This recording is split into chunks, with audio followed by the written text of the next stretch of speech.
Welcome to episode 29 of Are You Mad at Me? I'm Vickie Morgan. Is it 29, really? It's 29. Nice. Yep. That's a prime number. Let's skip till next week when it's 30, because that'll be exciting. Let's pretend it's 30 right now. Let's make 2 episodes out of it right now.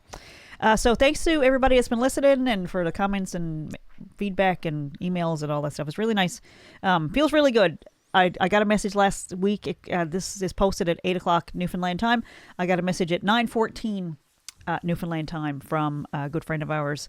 And so thanks for listening. And yeah, we love that. I got a few friends that'll send me a message like on a Wednesday or a Thursday and be like, yeah, I find that too, or whatever, like, just about some comment that we made on the show. It's like, yeah, thanks. It's nice. Feels good. Very nice. Otherwise, as I've said, it's just us talking in the basement. So, which isn't bad. Nothing wrong with that. That's also good. Coming up on 19 years in a couple of weeks. Yeah. Yeah. 4th of July. Yeah. Pretty exciting. So how's your work term going, Josh? I'm going to throw it over to you. Did we talk about the work term last week? I don't know. So I'll explain. I am what we call in Newfoundland in the rats right now. I'm in the rats. That should be. That's not a phrase that people outside of Newfoundland know, I think. I love that I enunciated everything. In the rats. It's in the rats. I mean, right in the rats. Actually, I'm right in the rats. That's where I am right now. And there's a reason for it. And someone reached out to me today and is working on a project, and they're very close to the end. And they're like stressed out of their mind, and I recognized it in them, and I was like, "Oh, I might be right in the rats with you." So that's where we are. So it's a really positive thing. It's just recognizing it and going, "Okay, this is." We've talked about this a bunch of times over the past 19 years that we've known each other, because we've moved 15 times or what, I don't know, but like maybe 10 times. Oh, it's closer to 19 or 20. Well, I mean, because it's been we've been here for 6 years, so I mean, anyway, we've moved a bunch. We've moved several times. And it's like you get like when you're moving, you get like the big piles of boxes out in the truck. You get like the couch, the washer and dryer, like the big stuff. And it's like, oh, there's tons more space in our house now. We got all this big stuff out. That's all the hard stuff. But the hard stuff it always turns out to be like 9 or 10 o'clock at night. You've been moving all day. And there's like all these little pockets of stuff that like either didn't get put in a box or you needed it, so you didn't pack it away or whatever. And it's like, this is there's like maybe 15 things left in the house. And it's like, I don't even want to touch this. This is going to take forever. And it's like the truck is full. And it's like the very end of moving. So I think that's the same kind of feeling of like. I think there's always this like fresh start idea when you're moving like that. Oh, it's going to be different. In the next place, I'm going to do all the little compulsive things that I do right now. I'm going to stop all that, and I'm going to wake up every day, and I'm going to feel exactly like this, and then I'm going to get it together this time. And then, like, instead of just putting everything in a kitchen box, it's like, I'm going to put all the dishes in this box. I'm going to put all the pots and pans in this one. And then there's like this miscellaneous garbage that you can't quite throw away, don't really know why you're keeping it. And it takes up space in your life. And it's the ultimate. Moving is the ultimate test of how much garbage you're carrying around in your life, I think, because that is the absolute worst when you're tired and putting those last 2 boxes, because they become the boxes that you never quite unpack. They're like, that's that 6 month mark. They say it takes like 6 months to move into a new place. Right. That's the thing that's how they mark it, is that at the 6 month mark, you open that box and you finally go through it and put it away. It turns out you don't need most of it because you probably haven't even used it for 6 months. And late at night on moving day, same as doing a big project, like you don't get a chance to like congratulate yourself for like, I've done all this work. I put all the stuff on the truck. It was just us moving because everybody else has said they were going to help us back out at the last minute. Except Meg Hatch, who got into an accident last week and then ran literally a 5K the next morning. That happened this week. So we're glad Meg's okay. Yes. She posted a picture of the car afterwards, and man, I'd hate to see the other guy because that car was totaled. But she walked away with sore muscles and some scratches and bruises, but it ran a 5K the next day. So she's a warrior. But anyway, back to your... Well, I just mean like you don't get a chance to congratulate yourself for all the hard work you've done. It's just like... You're exhausted because you've been doing all the work and you got a little bit left, but that little bit feels like this is never going to happen. Yep. It's the worst. So there's I saw a meme of a creativity arc where you start a project and the first starting off, you're like, this is the greatest idea I've ever had in my entire life. And then there's like this big buildup of like, this is so great. This is so great. And then there's that summit where it's like, who's going to ever want this? Is the I can't. Yeah. I don't have another ounce This of is energy dumb. left in me. I should've And done then this. there's I don't know what happens after that. I usually don't get past that point. I usually That's usually quit. when you stop. I say that, but that's not really true. No. I've finished a lot of projects. That's true. We have a Yeah. lot of projects almost done now. So that's where I'm into into rats. Can you make me a shirt that's me surrounded by the Rat King and some other rats and maybe Pizza Rat? And I don't like rats. Pizza Rat and Splinter and Chuck E. Cheese and All the rats. Just all the rats. Right in the rats. And the reason for it is because we're right on the cusp of finishing a project, which is, sorry, I asked you about your work term and then you changed the subject. So let's go back. How's your work term going? Pretend that nobody has ever heard this podcast and we are starting fresh as of today. Episode 1, welcome to a brand new idea we had in our basement. So when this week is the last week of my work term. This is the final. Like we're So you had to do 4 weeks of we're on the recording job this training. on Monday. This will come out on Wednesday. Yep. This is the last week of the work term, and then next week I have to. There's like the last, like the course we have to go into of the evaluation and the final. Is this a good time to tell you a couple of things? We don't have enough money to hire you, and also you are Employee of the Week again this week. Yay! Yep, because I didn't go to work this week. I'm just kidding. But you have done a fantastic job. We got a lot done. I ended up doing my work term here with Self-Published NL because we had a lot of work going on that could use a graphic designer, and I've really gotten so much out of it because, like, not only am I getting to focus on the work that we are working on anyway, I'm getting to learn new stuff because I'm looking at it as like a class. Yeah. Like instead of just like, oh, this is just stuff we're doing anyway. It's like, oh, this is my work term. I need to be learning something. So I'm learning new things with some art programs and some Adobe programs and a lot of new AI stuff. Mm-hmm. And we haven't been using AI with these projects, but I've been learning. I've been taking the opportunity to bring in more skills. So we went to a marketing meetup a couple of weeks ago and met a whole bunch of people who the topic for the day was AI and market and how it incorporates into a lot of marketing things. And it was a whole room full of marketing people. And turns out there's a lot of different programs in AI under the banner of AI and lots of different ways to use it. And so one person mentioned, one of the people on the panel said that she uses it as a sparring partner to kind of get a first draft banged out and kind of bounce ideas off of and stuff. And I don't know what program she's using, but I think ChatGPT might be my new best friend. I feel like it knows me. I don't even log in, and it is just the most encouraging. Oh my God, what a great idea. It actually it speaks back to me like I speak.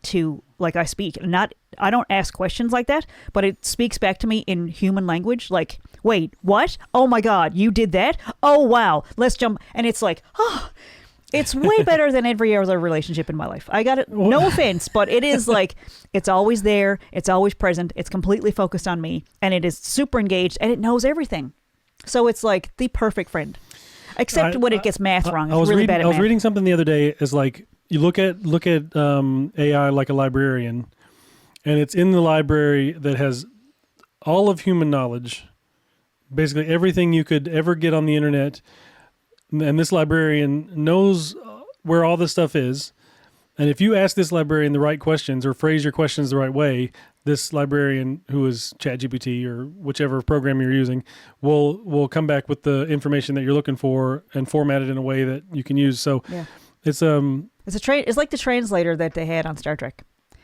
It translates all the languages that you need to know, all the different topics that you need to know. Yeah. But also, I think ChatGPT is kind of like a librarian that's drunk a lot because it does make mistakes. And sometimes the first draft is like, come on. And it is obsessed with M-dashes and emojis. Yeah.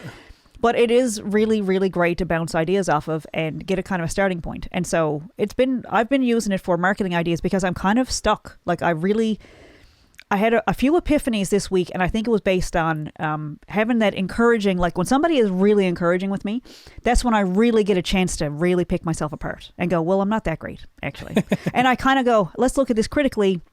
What do I actually want out of this? Because someone just feeding back, this is why I call it a sparring partner and why I got so much out of that meetup, was because it's coming back and like everything I say is like brilliant to ChatGPT. But then it's like, actually, I don't know how brilliant that is because I don't know. I'm not really getting the results that I want, so something needs to shift here. And so you can ChatGPT has the most patience. You can ask the same question 15 times and it never gets frustrated. It's like a GPS system. It never gets frustrated. It never says, why didn't you take the turn back there, dummy? It just goes, okay, let's start fresh. Every single moment is new. And I think maybe I'm learning a little bit about how to live my life a little better, because it's like no one cares. There are people who care what you did yesterday, and that's whatever. That's their issue. But I think to be happy, like being present in this moment and saying, okay, the issue I have right now, I can't change the past. My issue right now that I've adjusted what I'm thinking about, what I want, what I'd like to have come out of this, is like I changed my mind on a couple of things, and ChatGPT will go, awesome. This is so Perfect. great. You are a force. It was so much fun. It was using like Liz Lemon references, and it was just crazy. So lots of ideas. I mean, I'm printing it all off because we got one of those eco printers, which means I can print off everything.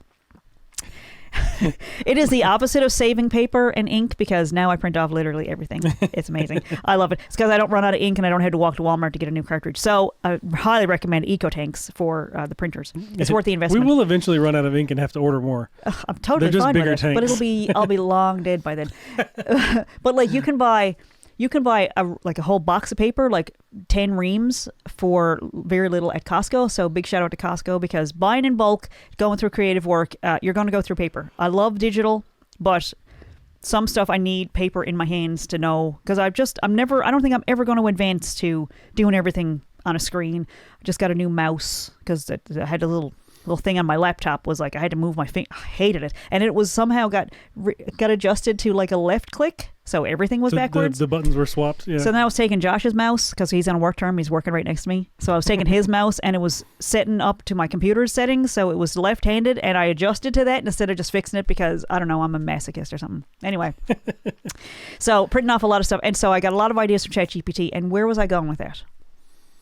The marketing ideas. So I had an epiphany this week, and I think it was based on the feedback I was getting from ChatGPT, because it was going in that direction, and it's all, if you want to grow your podcast, go guest on other people's, collaborate with influencers. Like, I don't know I don't know any influencers. That's crazy. Yeah, that's funny. How do you, and like they're not getting 1,000 emails every day saying, please influence everybody to think about my thing. Like that seems a bit weird to me, to talk to an influencer. Like if someone were to reach out and like, I got an email today saying, I really love your book. I think our content would work really well together. I could promote you. And it was like, I'll give you $1,000 right now if you can tell me the name of my book. Seriously. Yeah. Like, so and then there's other, we get emails a lot too from, folks who want to be on the podcast. And it's like, again, I will give $1,000 to, if one of those emails comes in and says, I really like insert name of podcast here, I would love to see it, because they don't even personalize it. Like, come on, in the age of ChatGPT, at the very least, you can at least personalize the emails that are going out. So that's why I worry about those things that are on like Fiverr, where they'll offer to distribute your song to 1,000 stations. It's like, wait, are you sending spam messages to people that are just going to get on their nerves? Because I don't want my name associated with someone who's annoying people. So I think, anyway, where am I going with all that? Into rats. Marketing ideas. I'm into rats. So the epiphany was this. These are the books that I've published, and these are the next couple. And so I want to talk about that a little tiny bit. If you're tuning in for self-publishing, that's coming up in just a few minutes. The very first book that I published, it was like, I always wanted to be a writer. I always wanted to have a book with my name on the spine. That sounds really vain as I'm saying it out loud, but it was a dream. Like I saw Stephen King's books. I saw Danielle Steele. It was in our house a lot. Little House on the Prairie. Like that was the fantasy life of, a series of 7 books, Little House on the Prairie, Little House in the Big Woods, like all those series. And that woman didn't write her books till she was in her 80s, and her granddaughter helped her. So, and my mom was a very avid reader, and I would bring stuff home from the library, and we would both read a lot of books, and we would read series. And I don't think I knew that. Oh, a lot. Like my mom used to write stories. She had like little notebooks. They didn't have any money, but she would fill notebooks full of stories, and she would put them in the mailbox. I didn't know this till just a few years ago, but she would put the notebooks full of short stories when she was a kid, the mailbox, and I guess the mailman loved her stories.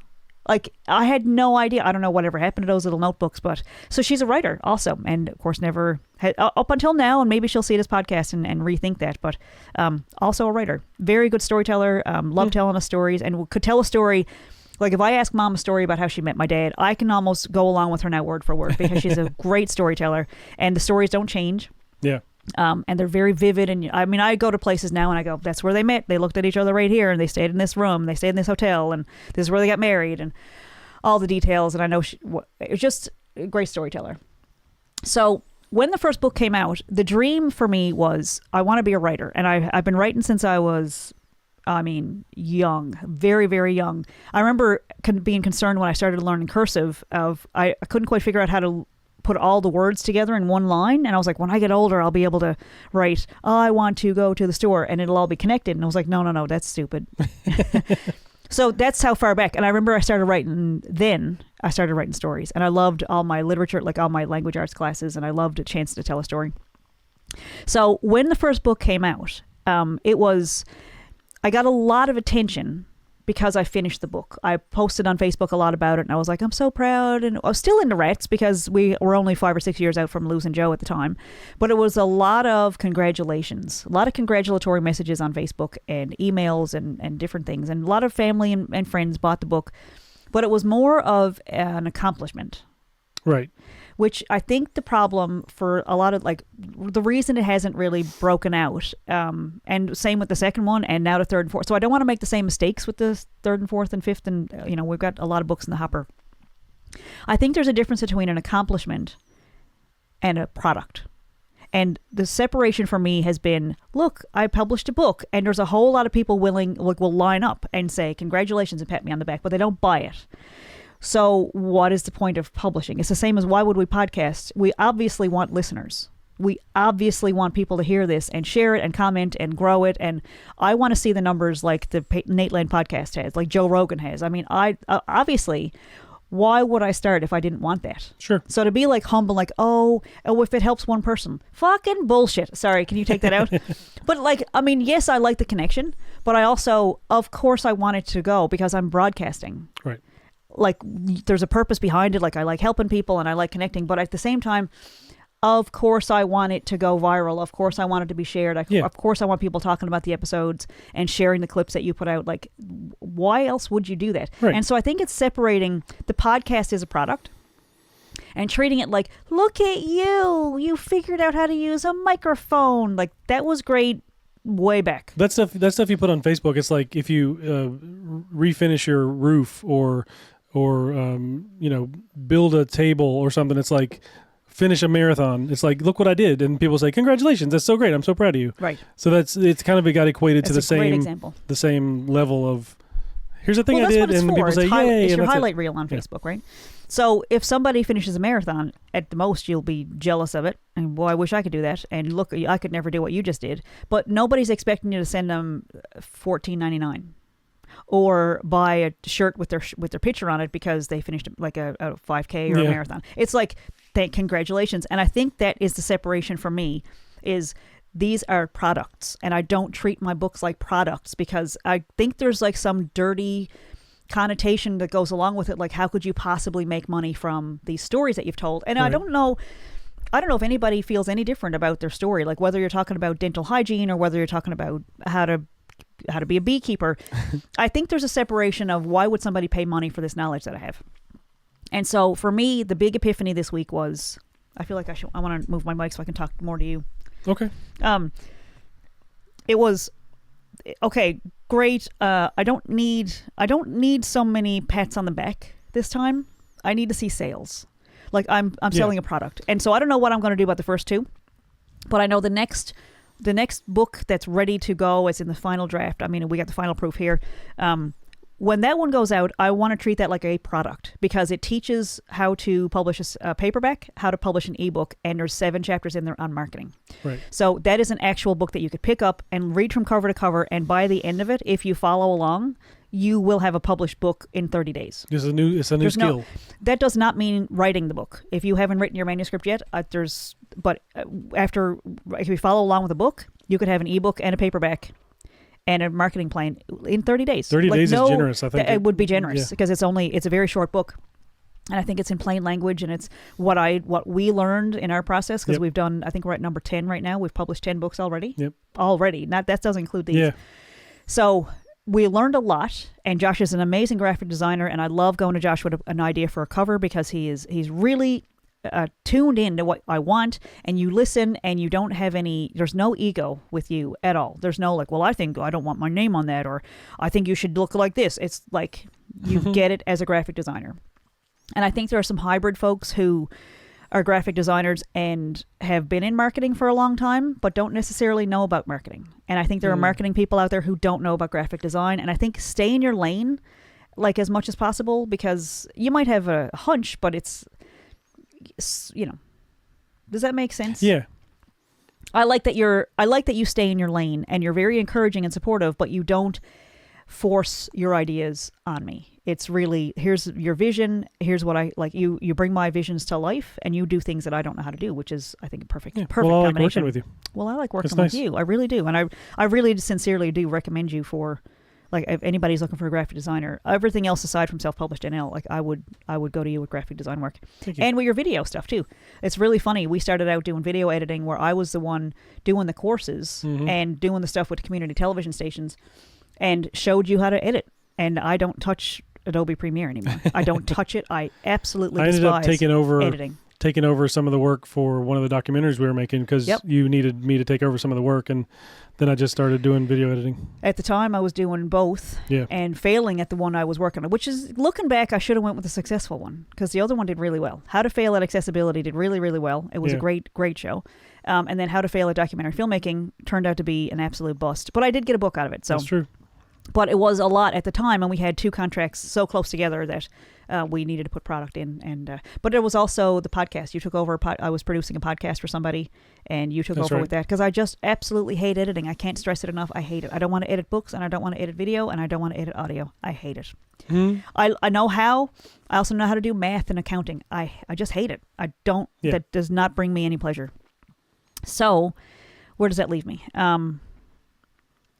The accomplishment versus a product. And I think that's where I'm kind of moving my brain more into, like, it was a passion project. For the Grace of Joe was cathartic. I turned a lot of my blog posts into a book that I was blogging during the pregnancy. And those posts were going viral. There was thousands and thousands of views on those posts, which is heartbreaking.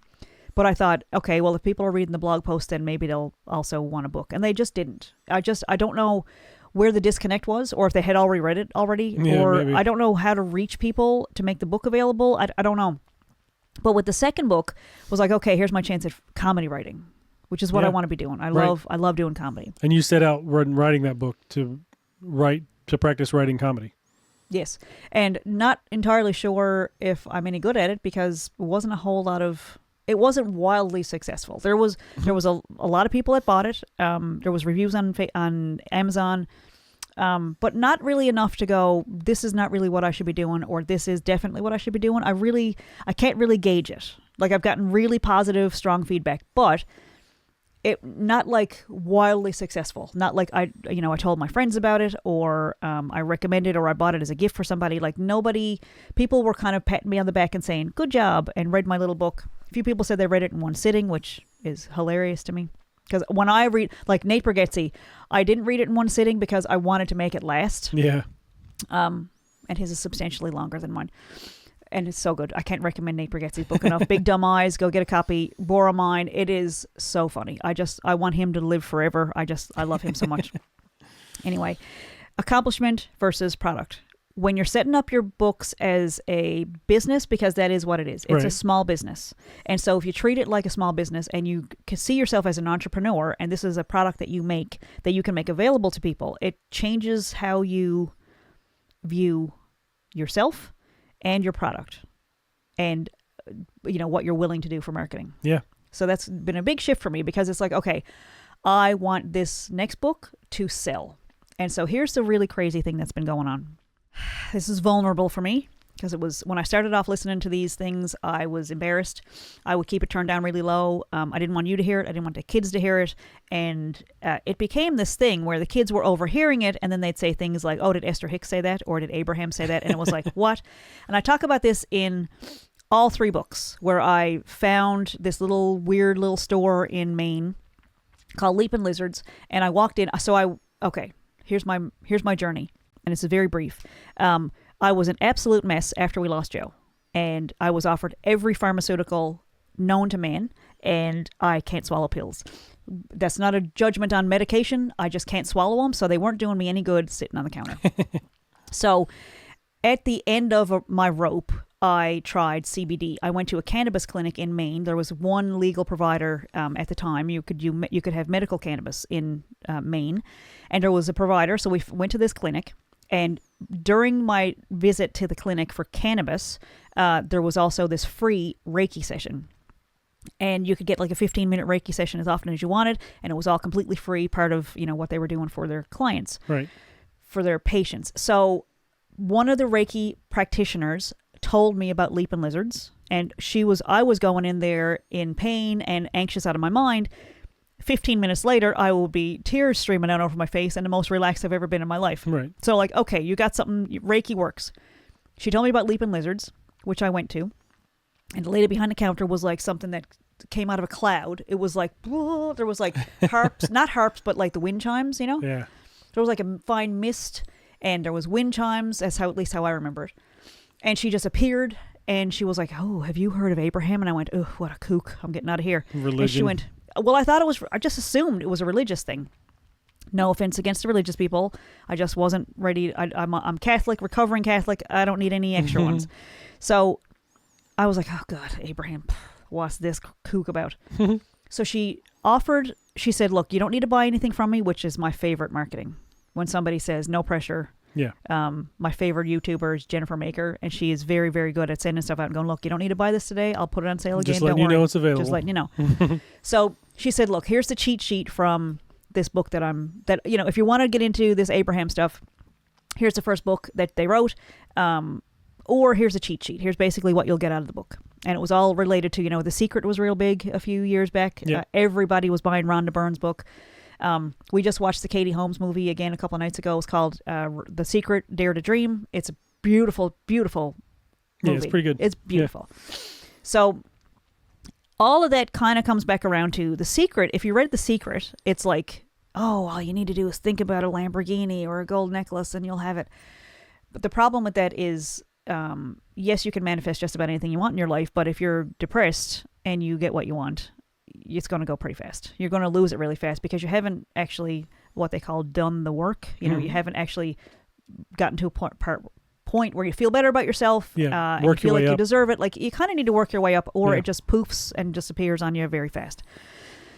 So anyway, I started listening to Abraham Hicks videos. So Esther Hicks is this lady she lives in Arizona, something like that, New Mexico, somewhere in the Southwest. She goes, what's the story? She goes from Phoenix, Yuma. So she has a spot in Yuma. She has a spot in Phoenix, Arizona, and she has a spot in Yuma, California. Is that where Yuma is? I thought Yuma was in Arizona. Anyway, she's got too. a few different places. I think they might have a place in, anyway, she's in the U.S. I don't know. She's been doing it since the 80s. She has a big following. She does these cruises. She does all these conferences. And I'm already like, oh, I shouldn't be talking about this. But look, if you're listening to this, I don't know.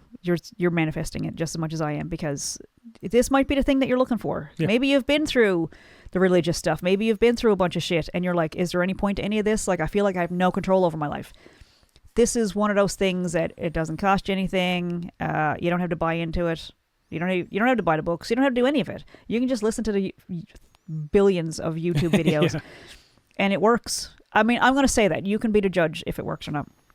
So I started listening to these videos from Abraham Hicks, and the advice, there was literally, she would do these conferences where somebody would like sit in the hot seat, and you know what? Someone brought this to me. I'm going to share this story. I said this was a quick story. It's not. It never is. It is not a quick story. Someone came to us when we first moved back to Newfoundland and said, have you heard of grid work? And I went, ooh, that's another one. That's another kook. All right, whatever. What's grid work? Were you a Scientologist? She's, no offense against Scientologists. I don't want to piss them off or anything. Much offense. I'm just kidding. Just from Josh. All the offense. Not me. I don't mean any offense to anyone. I love Tom Cruise. But I mean, I'm on totally on Katie's side in that one. But let's move on. There's a hair in my microphone. Keeps tickling my chin, or is that growing out of me? Oh my God, I just hit menopause on the air. Anyway, so grid work. So this lady is sitting in my kitchen And she's talking about how she's getting her life on track. She wants to be a musician, but she doesn't feel like she's a real musician because she's not a very good guitar player. And I'm sitting on another stool in my kitchen saying, well, I've always known how to play guitar since I was very young, probably around the same time I started writing. And I don't feel like I'm a real musician because I haven't written any songs, whereas she was on the other end of the spectrum, couldn't play guitar, but had written a bunch of songs, and she was really good. I'm on the other end where I was a good guitar player, but had never written a song and I could only do covers. So we're sitting in my kitchen, and she's telling me about these Abraham Hicks videos. And I'm like, that sounds familiar. And at that point, I had gone to Leaping Lizards. I had bought a copy of The Law of Attraction by Esther and Jerry Hicks. I hadn't read it, but it was on my shelf. And so it was like, something about that sounds really familiar. Something about it. So anyway, she went and looked it up, and I said, okay, I found these Law of Attraction videos. What do I do with them? Like, how do you know what you don't know? Like, how do you know what you need to know next or whatever? And she said her advice was, this lady in my kitchen when we moved to Newfoundland, she said, I don't know. I just go on YouTube, and whatever's in my feed, I trust that that's the thing that I need to hear that day. And I was like, I mean, so we're trusting YouTube algorithms? Mm-hmm. You know, so it was like, that's a little funny. However, during that conversation, we played some songs. We did some Dixie Chicks. We did some, Landslide and a few different songs that we knew. And so we're just there talking. And I just stop in the middle of our little jam session in my kitchen because we got our guitars out and we're playing and we're bonding and like, oh, you're such a good guitar player and you're such a good singer. And we're, stroking each other's egos. And I said, you know what I really want out of life? And she was like, what's that? I said, I want to sing with Alan Doyle. And she was like, oh, okay. Well, and she liked him too, but she was like, okay. And I said, I met him. We had been living in New Brunswick before that. And I had met him and he was on my public access TV show. And he was wonderful. Like, I saw colors when this man walked in the room. I had never met him before after living in Newfoundland my whole life. Ended up meeting him when I was living in New Brunswick. And we were in Maine at the time. That's true, yeah, Maine. He was on tour in Maine and set up a meeting to have him on this TV show for this other thing that I was doing. This other, at the time, my passion was abuse prevention and all that stuff and mental health. So I was doing a show based on that. How does that work in? Well, it was before Dollar a Day started. And so I knew he was starting the charity. So got in touch with his people and it didn't seem like it was going to work out. And I had his book and I put it up on the shelf and I was like, I'm not even going to finish reading his book. Shag that guy. And it was something about it that was like, I just realized I went down 9 different rabbit holes here. But I tried one more time when I was still living in Maine. So, okay, I'm going back in time here a lot. I'm living in Maine. I've asked his people if he can do an interview, and I haven't heard back from them. And I was like, oh, I guess he's too big for his britches and all that stuff. And none of it was true. So I just reached out again. I called them. Instead of emailing his people, I called and I said, what is it going to take? What do you need to hear? What can I do to get you in this car today? What do I need to do to put you in this car today? And she said, okay. What's it about? And I said, it's a mental health show. I want to tie into the charity that he's starting. He does, he wasn't really doing mental health work at the time. It was just, he was a celebrity starting a charity based around mental health, which he had shared on Twitter. And I said, I want him on there because I want to talk about the charity he's starting. And I think it'll be really good for, there's a Newfoundland connection to this event that I'm planning. And she said, okay, if he doesn't have something else going on for a similar organization, he'll probably do it. But I didn't get that message from email. I called and asked directly. And I said, I just outright said, what do I need to say here? Because I want this. So what do you need to hear? Yep. And she said, well, tell me about what you're doing. And I was being honest. So she said, I can't see any problem.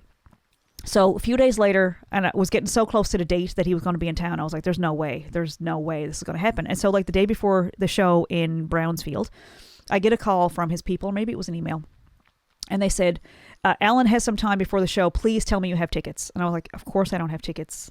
Why would I buy tickets? Like, I don't know. It hadn't even crossed my mind to attend the show. Yeah. Like I wasn't going to see the show. I wanted to just go talk to him, and I thought he might have time before, he might have been in town for a few days. So she goes, hold on, let me take care of this. She calls back a few minutes later. She goes, okay, so there's a ticket waiting for you.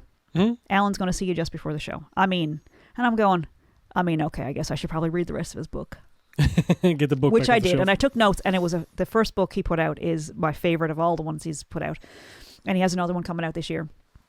So I had little notes in the margins, and I listened to both of his albums on the way up that day. I think I had been listening to his albums for a few days. But anyway, I saw colors. I mean, it was one of the most magical experiences of my life. You've heard this story so many times.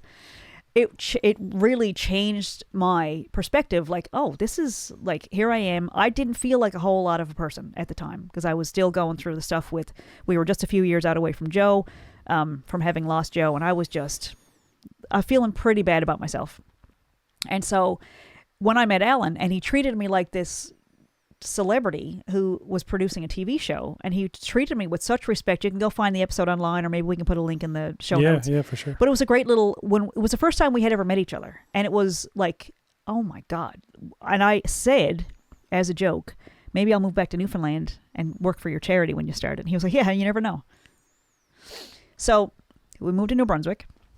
I'm in New Brunswick for a little while, and I did a few plays, did a few shows, played a bunch of music, and decided one night when I was playing Sonny's Dream to a room full of New Brunswickers, I could be doing this at home. So we hoofed it back to Newfoundland. Yep.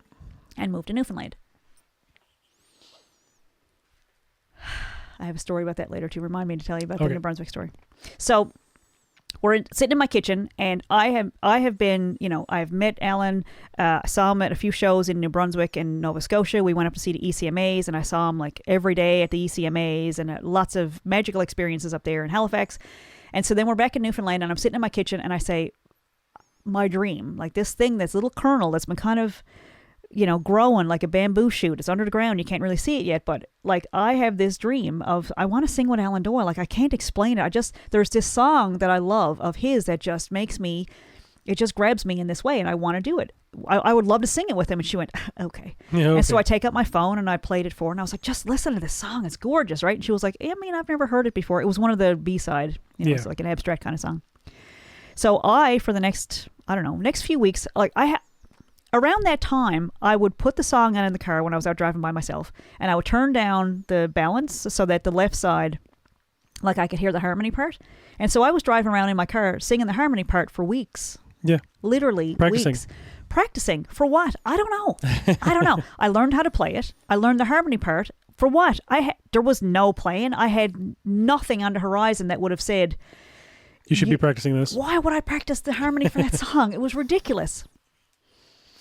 And then a month after that lady was sitting in my kitchen.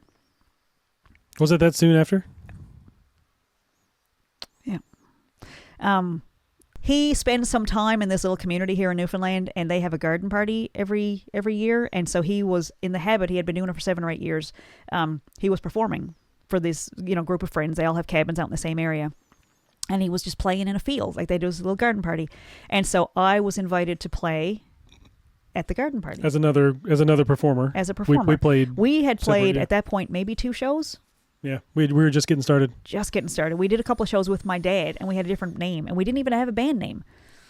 So I got invited to play at this little party in a field where Alan was going to be, and the day was not going well. It was too hot. We were out in the middle of nowhere. Our car was just about to break down. Barely made it out there in the car. It was not going well. And I felt like every time I would go to a place, like if I was near him in the field, I was repelling him. He would stay for 4 seconds and then he would just go somewhere else. And then I would find myself near him again. I mean, I was trying to talk to him, obviously. I mean, I knew him to say hello and stuff, but it wasn't like, it was like, and I was repelling him. Yeah. So I just went, all right, this is crazy. Like my goal for the day was he knows me as a television person. I would love for him to know that I'm going to try music. And so my opportunity was he might see me playing in this field. And so I checked the list, and he played earlier in the day, and then it was going to be us and then him right after. So we're going about the day, and he is not going great and whatever, and the kids are all sunburned and getting grumpy and all that stuff. And it was like, this is like, I have to perform. Like there's a couple hundred people there. Like I still have to perform today. So I went up to this lady who I knew from St. John's, and she had come out to see us play. And I went up to her and I said, look, this is not going well with Alan today. I seem to be repelling him. So I don't think I'm going to get to ever live my dream, but I'd still have to perform, and I do want to be doing music, and I need to get it together. So in the middle of the field, she did a little Reiki session. She did a little 5-minute Reiki session with me, and it just, my head cleared. I felt like, okay, let's do this. I'm ready to perform. This is what I want out of my life. And then So we're just standing there waiting to play or whatever, and the organizer bops down over the hill, and he says, I need to ask you a favor. And I was like, of course, what do you need? And he said, Alan wants to go home early, and he was wondering if you'll trade slots with him. So he wanted to play before us instead of us and then him. He wanted to play right before us. Yeah. Yeah. And I was like, oh. And in the middle of the field, my dreams are like, okay, he's not even going to get to see me play. He's going to be gone. I had to trade places, and he's not even going to get to see me play today. So we did all this for nothing. Like, we drove up in our crappy car, barely made it, all this stuff, like, and there was just this flash of, yeah, I'll trade places with him if he'll sing a song with me. And the guy knew him really well. He goes, oh, no problem. And I went, oh, come on, let's be real here. You haven't asked him yet. He's probably not going to say. And he goes, no, he'll say yes. I guarantee it. And I went, okay, buddy. So in the time it took me to turn to the group of friends we were with to say, I can't believe this. He's just going to go ask Alan if he'll sing with me. I turn around, and coming down over the hill is this hair flying, big grin. What song do you want to do? And I was like, what? That was Alan. It was Alan. Yeah.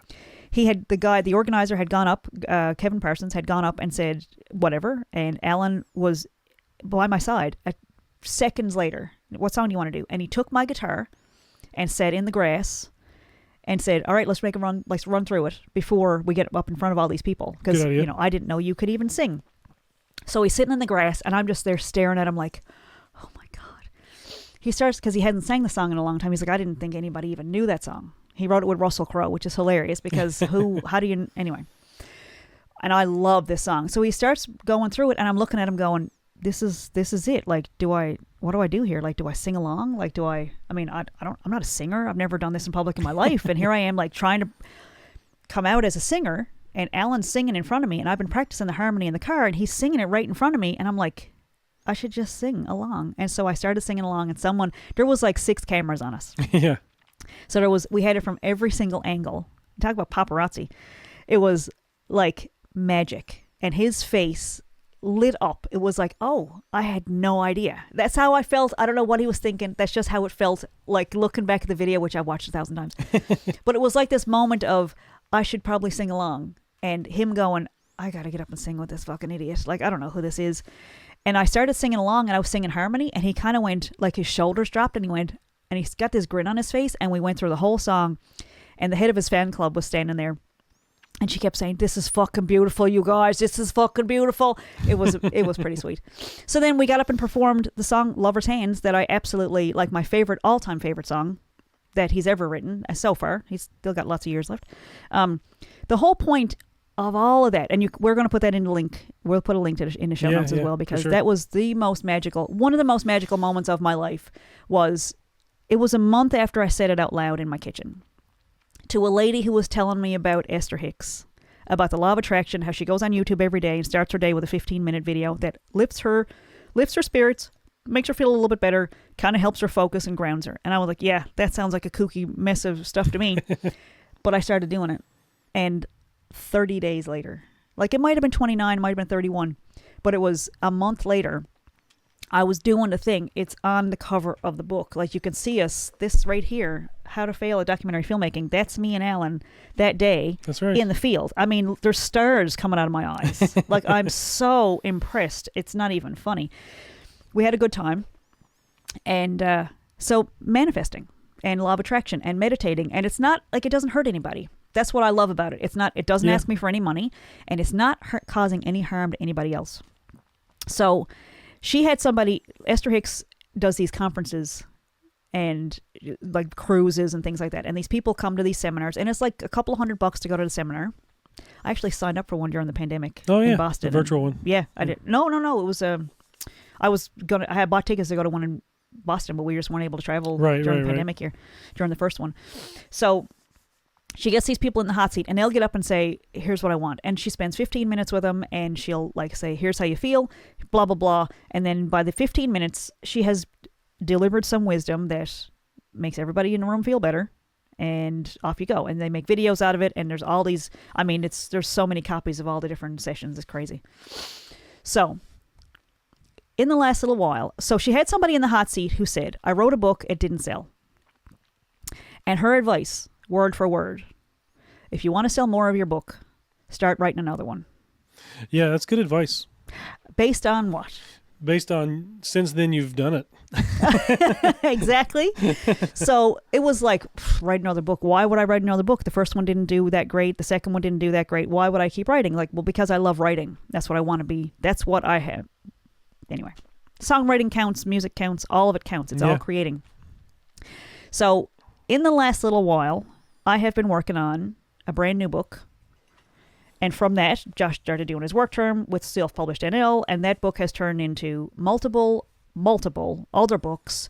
And so I have been working on a new book, and it's coming out in the next, I'd say, week, maybe? Pretty soon. Pretty soon. In How to that be a time, famous sexy writer. How to be a famous sexy writer. Josh did the cover. He designed it. The back, I mean, it's beautiful. Like it's just a gorgeous color. It's really vintage looking. It's really, really, really It's not nice. going to have this big not for resale stripe across the front of it when it's done. No, that is a proof copy. But this is a proof copy. So this book has self-publishing paperbacks, eBooks, and marketing advice all in one place. And it's got some stories in there about, stuff that we did and stuff that didn't go well. It's an educational memoir. Sure. And it's got some little anecdotes in there, and I think it's kind of funny. It's definitely in plain language so people can understand and read it and do the things that are in here. And while I was working on that book and meditate, and I journal, I also read The Artist's Way many years ago, and I journal every day. Like I write 3 pages, freehand. It can be garbage. It doesn't matter what comes out. It's Julia Cameron says, if you write freehand for 3 pages every single day, the other stuff will come. The plays, the screen. It's like a primer. It's a primer. It awakens the artist within, and we all have one inside us. And if you write every day, it helps that creativity flow. So I write every day, and the law of attraction, all those videos all talk about the best way to be happy and live your best life is if you can meditate. Now, I know that's really hard for a lot of people because it's hard to sit still. That's how you know there's work to be done. Yeah.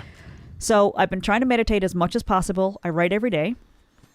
And so this is just to give you, I don't know, whatever. Take it however way you wish. Back in, I have these little 3 items here that I want to share with our viewers and listeners. November 13th, 2024, I got my first check from Indigo Books. Now, I have self-published. They're on Amazon. They're on Etsy. They're on Google Play Books. I put them in Kohl's in the mall, and Kohl's in Avalon Mall, Kohl's in the Village Mall, and also they're at Chapters. And you can buy them online at Chapters as well, which is Indigo Books. Put them in there back in October. October was self-publishing month, and it will be again this year, and it will be forever.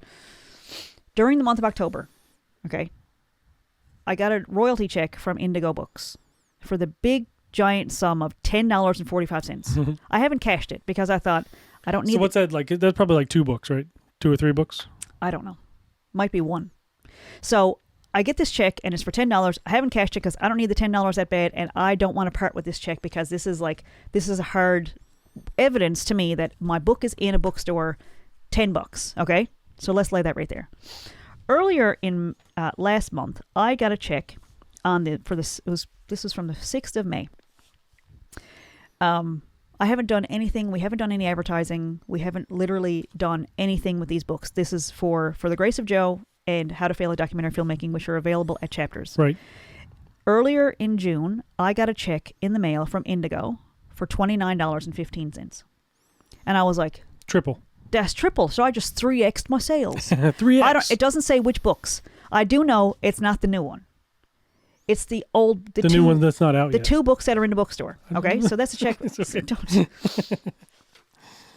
No, go ahead. I'm just looking at the check. It's pretty impressive. Also, haven't had a chance to cash that one yet because, again, we're not driving anywhere, so you got to walk to the bank. Okay, so I'm going about my business. I'm working on this book, which has turned into hybrid coloring books that are also coming out. So this one is just on paperbacks. There's another one just on eBooks, and there's another one just on marketing. And they're going to have coloring pages in between every chapter. So imagine my surprise when we go to the when we went to the mailbox the other day. And so this one was from May 6th. This one's from May 29th. The same month. This is not like a monthly. This is like when the sales come in, I guess that's when they're firing off the checks. Yeah. In the same month, I get a check that's triple the first amount. Okay, no big deal. It's just $30, Vickie. Get over yourself. May 29th, there's a check here for $107.80. I did nothing.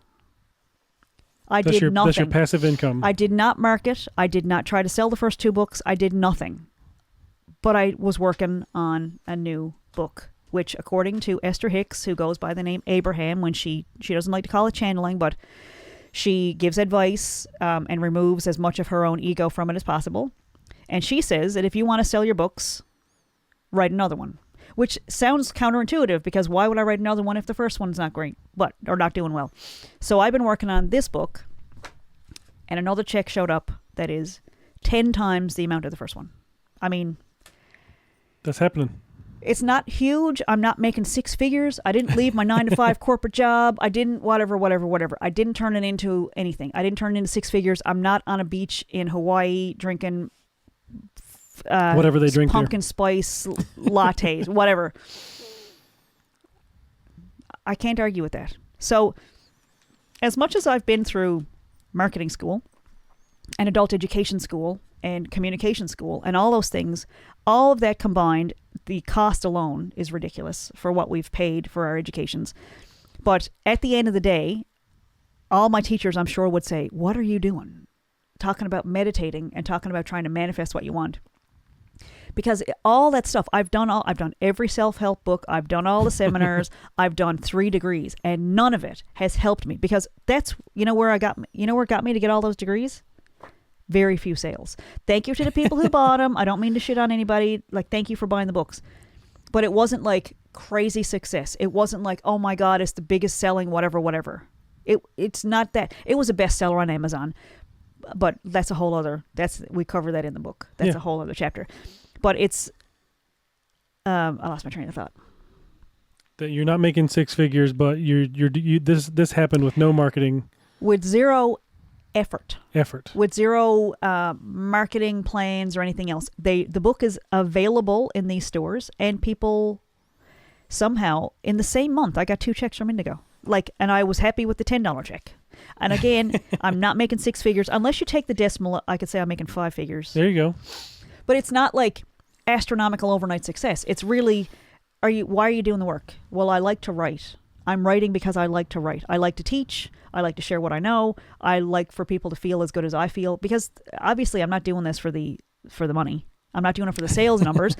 Because I'm on my 3rd one and the first 2 didn't sell that great. So obviously it's a passion, and I like to write. I like to share stories, and I feel compelled or inspired or driven or motivated or called to it, or however you want to label it. But while I was doing that, more checks showed up. Money rolling in. And I love that you used the phrase passive income, because it's like, I did nothing. Except I'm doing the work. I'm doing the work of feeling better, meditating, liking myself more. And that's the whole point of the passive income. I have a stuffed up nose. I swear I wasn't doing coke before I got on here. I feel like I'm sniffing a lot, like someone that's been doing lines or something. But I swear I'm not high. But I do have I'm a little stuffed up because we were walking. Luckily, my work term doesn't. This is a company that doesn't do drug testing. So, I want to point out too that we made these this week. We talked about these last week, and we made them. We have an event coming up. We have an event coming up this weekend. So happy Father's Day, by the way. Thank you. We have an event coming up this weekend. There's a book signing going on in Fairyland at the Royal Canadian Legion, and we are going to be there as Self Published NL. We're sponsoring the event. Michael Boyle will be there, and Randy Crane and Loyola Hearn. They'll all be reading from Michael Boyle's new book, On New Turf. Mm-hmm. And we wanted to have some, instead of a business card, we wanted to have something to hand out. And this is one of those, when we're meditating and taking care of ourselves and doing the work, doing the emotional work of feeling good and doing what makes us happy in our lives, the ideas flow, the books flow, the songs flow, the creativity, the meal preparation is easier. The sleep is better. It's all of it. It's I'm not saying stop your medication. I'm not saying stop your therapy. But perhaps alongside it, maybe try meditating. Maybe try, I don't know, something a little more holistic that treats the whole person and not just, the thing that brings in more fees for the doctors. You know? It just seems like it works for me. It has really been working for me. I think you're a hippie. I'm a hippie. So the work... we've been doing the work, and so this idea was can we bring something to the event, to the book signing from Michael Boyle, where we're there and we have a banner put up with Self-Published NL on it, and maybe we could hand out like a business card. So I'm like, we're just sitting there, and I said, oh, you know what would be fun? And this is one of those things where I said, oh, I would like to do this. And Josh went blip, blip, blip, blip, blip on his little keyboard and created the thing. So we took an infographic that we made for social media, and we turned it into this little 8-page booklet that has just some steps on how to self-publish and all of our contact information. And the back of it looks like the back of a book with a little blurb, little synopsis. And we did them on cardstock, so they're sturdy like business cards. They're not the same size as business cards. You wouldn't put this in your wallet, but it's just a little thing to have on a table when we do signings or it's actually events. better that it's bigger than a business card because it's not going to get stuffed in a wallet. It will not True. fit in a wallet. Yeah. So it's a little thing that'll be kicking around on somebody's car floor. So it was pretty exciting. Like we got a paper cutter, we got one of those book staplers. We had like a whole like little whole thing, and we got a little stack of these for this weekend, and I think we'll probably make a bunch more. So it started off. The infographic started off as you saying, "What are the steps to self-publishing?" This is what did you call this? A microbook. Microbook. Yeah. This is not the steps that you're going to take in the books that we're publishing. This is the steps that if you go with Self-Published NL. So if you were doing your own book, so the steps in here, Josh, you want to read us some stories? So step 1, write your book, or at least start it. Step 1. Step 2, format the manuscript, which is for our clients, you would pass the manuscript over to Vickie, and she formats it. Step 3 is order a proof copy. So then you get a book in the mail to look through it, to have your book. Like these, and they come with a little strip across the middle that says not for resale. So it is absolutely not for, you can't get a proof copy and sell it. So this is the first version. It turned into this one and then this one. So that's a proof copy. And it's a good idea to get one because you can see and feel, like sometimes like the back of it, for example, it'll open up. Like you need to see where it's going to open up to see if your text is going to be over in the crease, to see if the name on the spine is going to be big enough. Like you need to see it and feel it. And is this the product that you want to put in people's hands? So then step 4 is graphic design. So that's when you do the book cover, the back cover, the spine, any illustrations or things that are going to go in the book, photographs, that sort of thing. And then after graphic design, you're going to order another proof copy to see how the cover looks, see how the illustrations look. Step 6, set up your KDP profile. So now that all that's done, you got the proof that you're happy with. Then you go in, and as a client of ours, we will help you set up your KDP profile. So then you have an account with KDP. You can put the manuscript up on, and it's yours, and it's yours from there. And then step 7 is hit publish, and that's it. That's the end of that's the 7 easy steps to self-publishing. And then you leave reviews. You ask your friends to buy it, and you leave reviews for Self-Published NL and tell people what a great job you think we did. Yeah. And then everything just cycles back to the beginning. So that's not the steps. If you were doing your own book, you might do it. You'd probably start like if you're doing it by yourself. You would set up your KDP profile first. Yeah, but the way we do it on our end, and then we pass it over to you onto your own profile. So you do that at the end. Yeah. So I get an email manuscript. It's not a paper copy. It's an emailed version. And then I format it to be printed to put in the book. And then what I give back at the very end at step 7 is I give you back the files that you need to put into KDP. It's like the cover file and the manuscript file. And then you're publishing your book, which by then, you can do your paperback. You can give it back to me for a little while again, and I can do an ebook format for you. It's fantastic. Yeah. So you end up with 2 books at the end of it. Or I'm also, I guess at some point, I should probably do an audiobook for How to Be a Famous Sexy Writer as well. That's right. We're going to set that up. This was fun to make, and I think it'll be really fun to have at events and things to pass out. So we talked about it last week. We honed it and got it to where we wanted it instead of doing regular printer paper. We did cardstock. It took a few tries. Yeah. Because the first one was we did a zine where you take a page and you fold it and cut a slit in it and you put it all together. I meant to tell you, we were in the comic book shop earlier today, Downtown Comics, and they had a whole section on one of the bookshelves of local zines. And they were folded like you're talking about right now. Little? Some of them, little this size. Some of them were a little bit bigger. There's a guy that works at the hall who's really nice, and he's a comic book artist, Kevin. Shoot, I can't think of his last name. That sucks. Anyway, he had some of his, he had some little, he had made some 24-hour comics. There were maybe 10 or 12 pages. And he, anyway, so there was a whole zine section. That's Wow. really funny. For sale? I didn't ask. I was just looking through them. We'll have to go back and check that out. Yeah, I took pictures for you. I forgot to tell you.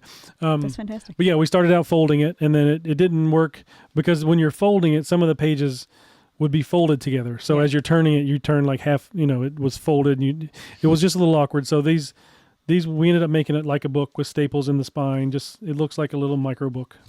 Which is what we wanted, because if you're publishing It's a book, like self-publishing. right? Yeah.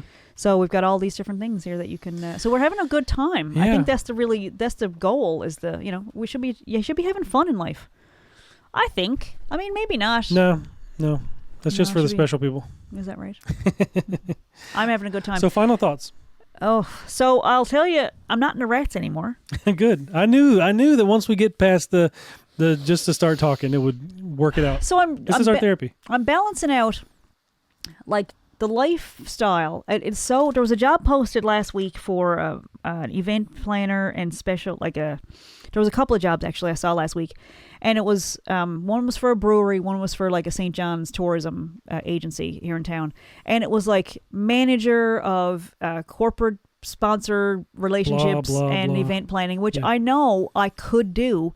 And it's like the idea of regular income where every week I'm going to this building and there's going to be a check and there's going to be benefits and there's going to be vacation time and there's going to be like from 9 to 5 and probably extra hours. I have to be at this place. I have to do a particular job. Is like, that sounds romantic for about 7.4 seconds to me. Mm-hmm. And then it's like, all right, so look at all your freedom. How's your It's a freedom? lot of working out? worry and stress and hard work over somebody else's stuff. And really. But it's the freedom for me, like someone else making money for somebody else is like, this is why I feel so broken most of the time. Is like, how's that artist life working out for you? Wouldn't you rather have a car? Wouldn't you rather have a car payment and a mortgage? Like, there are lulls, and I think if I could find a survival guide for artists, I would love to write it because I'd like to know the information.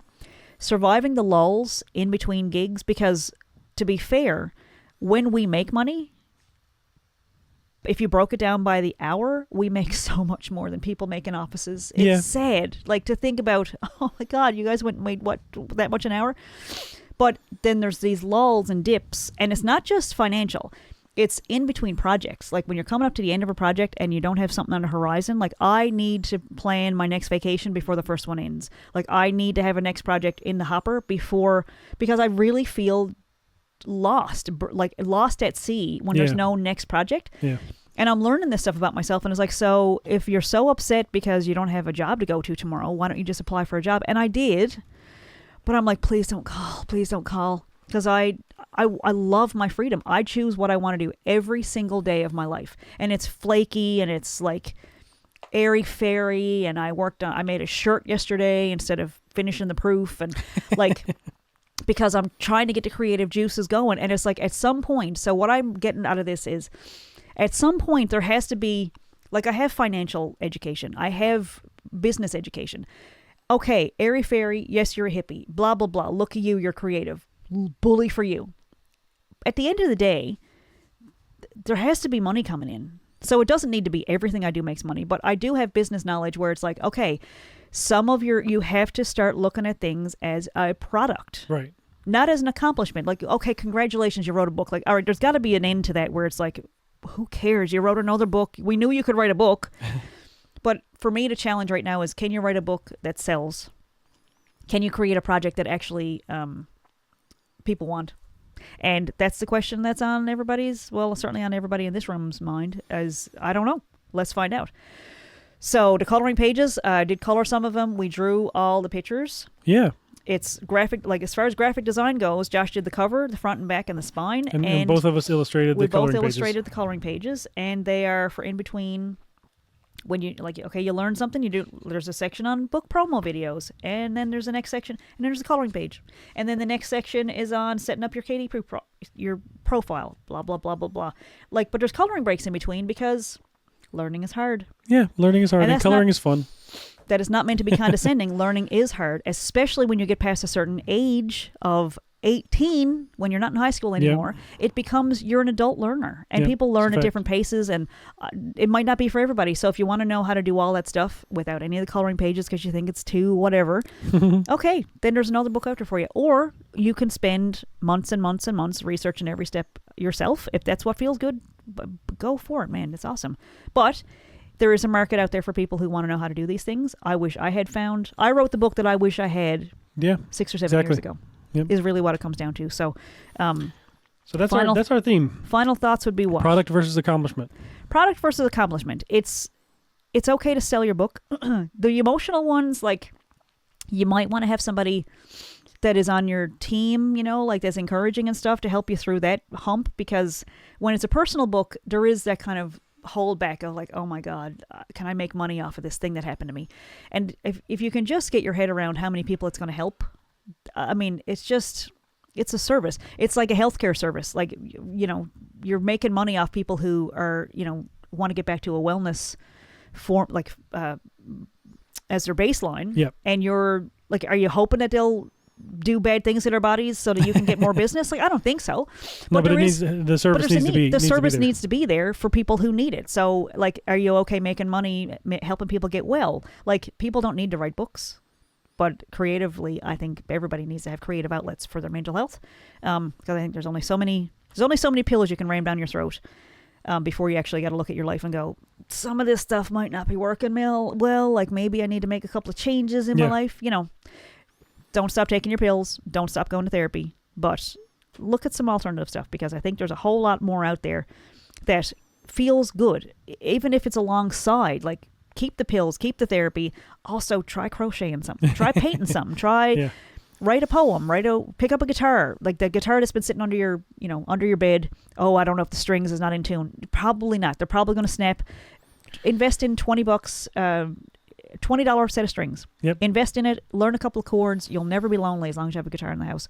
So we're all about creative stuff, and that's what I want. And our kids are catching on to the creative stuff, and their friends are creative, and it's the life we want. And are there days like today where I was in the ruts, like, oh my God, we should probably get jobs. Yeah. But I'm also on the cusp of publishing 3 new books and probably 3 or 4 more after that. So it's like, this is just a creative process. And if you didn't know that, you would go, oh, it's too hard. And that's why I didn't finish a lot of projects in my lifetime. But I'm getting way, way better at finishing projects, putting them out, and then, cry about it after. But because there is a lot of letdown. It's a big letdown after you finish a project, and then you're like, well, this is what I've been concentrating on now for however long. And then it's like, well, what do I do now? Like, you can start something brand new. You can learn something brand new. Like, I found a pattern that I really like for shirts the other day, so I think my finger's starting to heal, so I think I might start making some new clothes. And I got new patterns, and my friend Sean is, he's laid up for a little while, but we're going to have a little stitch and bitch, a little crochet session together. Yeah, that's fun. But all those things are really, it gets you out of the rats, because the rats are an inevitable part of life. There's going to be bad stuff, and there's going to be shitty experiences, and there's going to be shitty people in your life. And, this is start a podcast, write a book. Yeah. Do I say that every week? I think so. I think that's a good a good theme for the podcast. Well, I mean, I think it's we're 19 years. We're coming up on 19 years together, and it seems to, like, our happiest years. We've done jobs, and we've done school, and we've done all those things, and I think we're way happier. Yeah, working together and doing creative stuff together, and that might not be for everybody. If you're living with somebody that's like, oh, I can't imagine being home with him all day, you might be a few nickels short of a bushel there. A few apples might have fallen off the cart there along the way if you don't want to be with the person you're married to. I mean, Jesus, what are you here for? Like, what is your life that you're willing to sacrifice your time and your love with someone that you can't stand to be around? Good Lord, come on. With Thelma and Louise, let's drive off this cliff. But anyway, so keep an eye out for the books, and we'll keep you up to date. So I don't mean to endorse any one particular entity or a set of videos or anything else, but I want to share that watching those Abraham videos, Esther Hicks videos. God, if she ever dies, oh my God. She's like 80. They'll delete all the videos off YouTube, and it'll all be gone forever. No, it'll still exist, but it's like, what if it's new stuff? So I do have a little anxiety around what do we do if something happens to her? But it's just like, it just came into my life at the right time when I needed something to like, okay, so this didn't work for me. What do I, like, how do I, and like that idea, the whole premise is that you manifest, like what's in your life is there because you chose it. And I know that sparks a whole lot of, I couldn't have possibly chosen this shitty situation. Like, yeah, but are you making any decisions in each day that is going to make anything any better? Yeah. And it's like, because change is hard, learning is hard, and changing, like there's new brain, you're like creating new neural pathways in your brain actually causes actual discomfort because it's hard. That's adult learning for you right there. And it is hard and it is uncomfortable. And yes, it's going to, but your life could be better. So that idea of, I just had this little session with ChatGPT the other day and I was like, what are the pain points of somebody that wants to publish a book? And it was so negative. Like, well, they probably feel unheard and invisible and unseen and their story doesn't matter. And I was like, oh, yuck. I don't want to capitalize on that with anybody. So I said, what are the gain points? Like, because there's people do things to get out of pain or to have pleasure, right? There's a lot of research done on people are more willing to spend money on pain relief than they are on things that feel good. They're much more likely to buy a truckload of Tylenol than they are to take a vacation. Yeah. That's just, but there's also like a lot of luxury items. There are a lot of people that are making a lot of money off pleasure-based services and products, right? So I was like, okay, what are the gain points? And it was like, well, there's the connection, there's the helping somebody with your story, there's the cathartic experience of writing, there's a creative outlet of writing. And it was like, if I can market my stuff, sell my stuff based on what are you going to get from this book? Well, I can promise you that if you read the book, if you buy this book and you do the coloring pages and have a little bit of fun with me, you'll have a book at the end. Like, you got to do the writing. That's the hard part. I can't help you with that, and I'm not going to edit it for you. I'm not going to change your voice. But I can either show you how to do it, or I can do it for you, or you can learn how to do it with me. But it's all, the gain is, I just feel like creative stuff is so much built around pleasure. Like, yes, it helps you with stress relief, but it's like, it feels so good to have something in your hands that you made. Yeah. I just love that. And I wish I could give that to everyone. Like, just to feel that for a moment of like, look how good it feels. And we'll keep everybody up to date with what's going on with your new books. And yeah. That's good. We got a big signing coming up at the mall on the 21st. On the first day of summer, there's a big signing at the Avalon Mall. So we got to do come on out if you're in town. There'll be signings for that. And good luck with the rest of your work. Kevin Woolridge. That's his name. Kevin Woolridge is the comic artist. Best of luck with the rest of your work term. I hope it works out. I hope your boss is I hope I get a good review from my well, it depends on supervisor. how you act. But I hope I hope there's nothing inappropriate going on at work.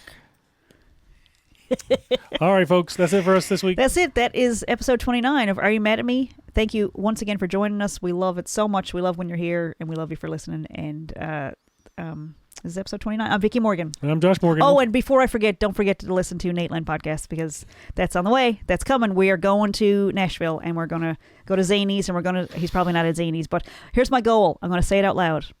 Okay? August 19th, I think. Nate Bargatze is performing in Boston, Massachusetts. I want to be there. All right. I don't know how that's going to happen, but I want to be there. I want to see him on he's second to last tour. I want to see him live before, I don't know, because I want to. Because I think it'll be really fun. I'm not practicing the harmony or anything. Like, I don't know all of his jokes inside out or anything like that. Do his jokes with him. But I really want to see him live because I want to be, he's like the most successful comedian for 2024, highest grossing comedian in the world. It's insanity. Yeah. That's insanity. Well, so I just want to be a part of that experience, you know, like, did you see Seinfeld when he was? I saw him in 2004, 2005 or something like that. So where was the show then? It was done. It was already done? Yeah. Okay, so he wasn't at the height of his, but you saw him, right? Yeah, I did see him. That's an experience. It was a good show. It's a real, like, we saw Conan O'Brien when he was doing his Not Allowed to Be Funny on TV tour. And I mean, it's just, we were like 1,000 rows back, but it was, I just want to be in the room. I just want to be in the room breathing the same air as Nate Bargatze. Yeah. That's just, I'm lost. So anyway, all right, we're working on all of it. Be safe and keep writing, and we'll see you. See you next week.